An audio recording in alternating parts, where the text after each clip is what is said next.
कैकेयी कौन है बताऊं? कैकेयी है जिस कैकेयी को सब लोग दोष देते हैं,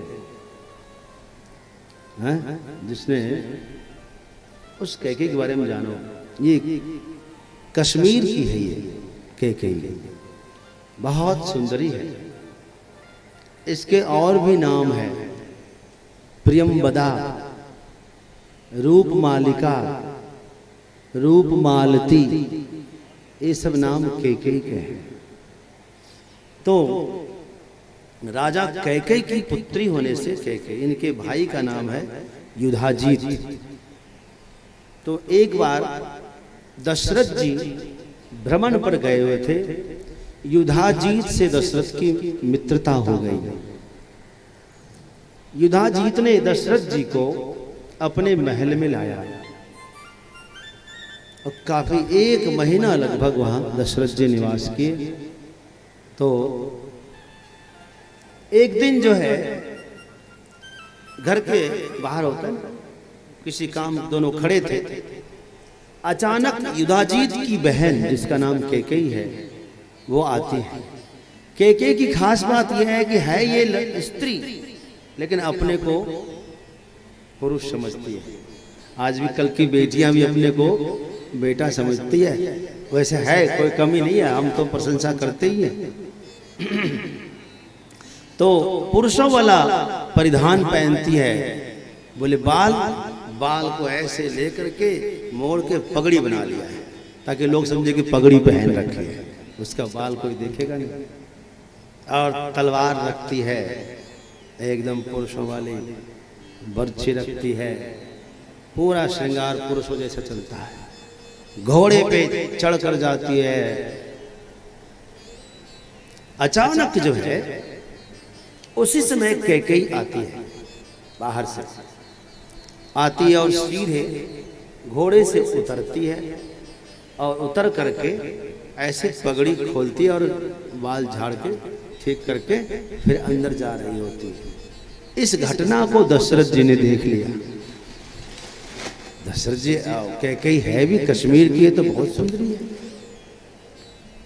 दशरथ जी ने पूछा कि ये कौन है? उसके भाई से पूछा।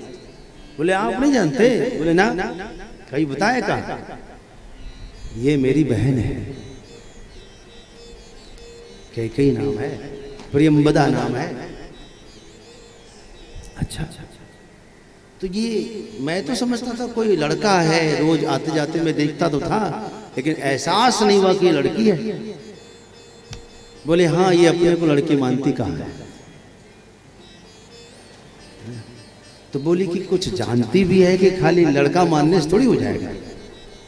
बोले आपको देखना है इसका कर्तव्य देखना? हाँ देखना है। बोले अभी दिखाता है, आप जरा छुप जाइए पीछे, उसको पता नहीं चलना चाहिए कि आप देख रहे हो। ठीक है। वो दौड़ के गया, तब तक बहन कमरे में अपना सब कपड़े वो श्रृंगार भिंगार उतार रहे थे। कहा कि बहन एक बात कहूं, तुम खाली नाम की सूरवीरनी कहती हो अपने को, मैं नहीं मानता कि तुम कुछ जानती वानती हो। खाली लड़कों जैसा वेश बनाने से कोई पुरुष नहीं हो जाता, पुरुष में पुरुषार्थ होना चाहिए, पौरुष होना चाहिए। तुम में ऐसा क्या है? बोले भाई साहब आप बात करते हैं, क्या आप जानते नहीं मुझे? आप हमसे युद्ध करना चाहते हैं क्या? बोले वो तो बाद में, पहले कुछ दिखा सकते दिखाओ। बोले ठीक है। तुरंत फिर से पगड़ी वापस पान लिया, फेंट कस लिया, हाथ में तलवार लिया और दरवाजे के बाहर में एक ताल का वृक्ष था। ताल समझते हो? इतना बड़ा बड़ा फल होता है, उसमें बहुत ऊंचा होता है। सो बाहर निकली और तमतमाते हुए उस ताल पर ऐसे तलवार भांजते भांजते भांजते भांजते चढ़ गई ऊपर और तलवार घुमाते घुमाते घुमाते वापस आ गई। बोले भाई सब हो गया। बोले ये कहिए तो कोई भी कर सकता है। बोले अभी मैं अंदर जा रही हूँ, फिर देख लेना क्या होता है। जैसे ही वो अंदर गई, वो ताल का वृक्ष गिरा धड़ाम से, और खाली गिरा नहीं, एक एक बिलात पर कट कट के टुकड़ों टुकड़ों में बिखर गया। किस कला से तलवार चलाई उसने। भांजते भांजते भांजते भांजते चली गई और भांजते भांजते चली आई, हवा में तलवार बात कर रही। जो दशरथ जी ने देखा कि बाप रे, इतना पराक्रम है इसके अंदर, ये कला तो हमने आज तक देखा ही नहीं किसी के पास। दशरथ जी तो समझो कैकेयी के फैन हो गए, प्रभावित हो गए। बोले मित्र बुरा ना मानो, तुम्हारी बहन की हमें आवश्यकता है। हमारे अयोध्यापुरी को इसकी आवश्यकता है। मेरा विवाह करा दो अपनी बहन से। उसने कहा कि आपका विवाह तो हो चुका है। हाँ, लेकिन ये कोई सामान्य स्त्री नहीं है, इसकी आवश्यकता है अयोध्या को। यदि तुम कर सको तो हमारी मित्रता पर इतना तुम कर दो। उसने कहा देखो मैं गारंटी नहीं लेता, अपने पिताजी से बात करूंगा। तो वो उन्होंने अपने पिताजी से कहा कि महाराज, चक्रवर्ती सम्राट आज के युवराज दशरथ जी आए हुए हैं, हमारे मित्र हैं, 1 महीने से यहीं पर हैं। उनका मन है कैकेयी से के साथ विवाह करने का। उनको कैकेयी पसंद है। बोले ऐसे पसंद करने से क्या होता है, हमारी पुत्री कोई सामान्य स्त्री नहीं है, स्वयंवर सभा होगी। दूसरी बात यह है कि उनका विवाह हो चुका है, तो हमारे स्वयंवर सभा में आने के योग्य नहीं है। कैकेयी स्वयंवर में वही आएगा जो पहले से अविवाहित होगा। पहले ये सब घोषणा विधिवत कर देते थे, तो ये तो उस योग्य है ही नहीं, इसलिए मना करता, और कोई बात नहीं। दशरथ जी से जाकर मना किया। दशरथ जी उदास हो गए। निराश होकर के दशरथ जी वापस अयोध्या आ गए। अयोध्या में आने के बाद दशरथ जी का मन नहीं लगा। रात दिन कैकेयी के चिंतन में रहते थे। कोई पता नहीं लगा पा रहा था कि मामला क्या है।